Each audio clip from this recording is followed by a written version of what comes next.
விட்டு எங்கு நான் போக மாட்டேன், அன்பை விட்டு என்றும் நான் செல்ல மாட்டேன். தீராத வியாதியிலும் தீர்த்து கொடுப்பார். கூப்பிடுகிற குரலுக்கு அவர் என்ன பண்ணார்? ரெஸ்பான்ஸ் கொடுப்பார், பதில் கொடுப்பார். இப்ப நம்ம கூப்பிட்டா நம்ம பிள்ளைங்க குரல் கொடுக்குதா? கொடுக்கலையா? ஆனா இவர் என்ன பண்ணாரு? கூப்பிட்டா குரல் கொடுப்பார். அன்னைக்கு இந்த தேவனை பிடித்து கொண்டேன். இந்த நிமிடம் வரைக்கும் என்ன பண்ணுறதுங்க? கஷ்டமில்லாம கர்த்தர் நடத்துறார். அழகான ஒரே ஒரு மனைவியை கொடுத்தார்.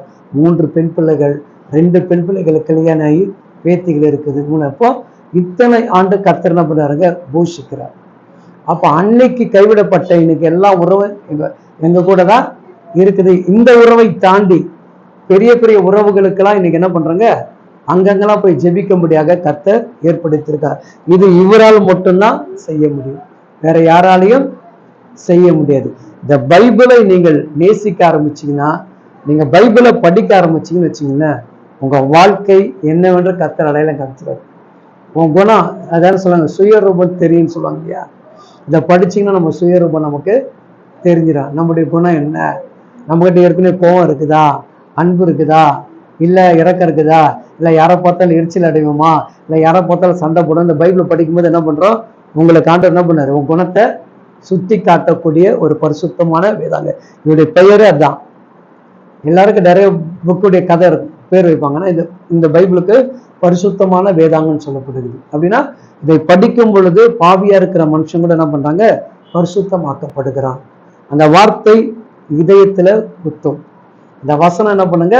அவங்க வாழ்க்கையை உயிர்ப்பிக்கும். அவர் சொல்ல, வானமும் பூமி ஒளிந்துடா, என்னுடைய வார்த்தைகள் ஒருபோதும் ஒழியாதுன்னு சொல்றாரு. கண்டிப்பா எல்லாமே நெருக்கக்கூடிய காலத்தில் நம்ம வந்து உட்கார்ந்து இருக்கிறோம். இன்னும் நம்ம வீட்டில் இருக்கிற எவ்வளவு பணம் நம்ம கொண்டு போய் யாருக்கு கொடுக்க போறோன்னு தெரியாது. அந்த மாதிரி ஒரு காலகட்டத்தில் இருக்கிறோம். இந்த கடைசி காலத்துல நம்முடைய குடும்பம், நம்முடைய பிள்ளைகளை நம்ம சேஃபா வைக்கணும்னா நீங்க முதல்ல என்ன பண்ணுங்க? யார் நல்லவர், யார் மூலமா நமக்கு நன்மை நடக்கும், அதை நீங்க ஆராய்ச்சி பார்த்தீங்கன்னா கடவுள் உங்களுக்கு கிரியை செய்வார். சொன்னோமா? ஸ்தோத்திரம் ஆண்டவரே, மகா பரிசுத்தம் இரக்கமுள்ள எங்கள் அன்பு தகப்பனே, இதோ உமது அன்பை குறித்து உணர வைத்திருக்கிறோம். அதை எளிய முறையில் அவர்களுக்கு புரியக்கூடிய நம்முடைய வேதத்துடைய அடிப்படையில் சில ஆதாரங்களை சொல்லி ஜெபித்திருக்கிறோம். ஒருவேளை இவர்கள் உன் மீது அன்பு வைத்து அவங்க வாழ்க்கையில அவங்களுடைய பிரச்சனைகளுக்கு விடுதலை கிடைக்கும் என்ற நம்பிக்கையோடு அவர்கள் உம்மை கூப்பிடுவார்கள் என்று சொன்னால் அவர்களுக்கு நீங்க அனுகூலம் செய்யுங்கப்பா. நீங்க யார் என்பதை அவர்கள் அறிந்து கொள்ளக்கூடிய சூழ்நிலை அவங்க வீட்டுக்குள்ள நடக்க வேண்டும்படியாக ஜெபிக்கிறேன்.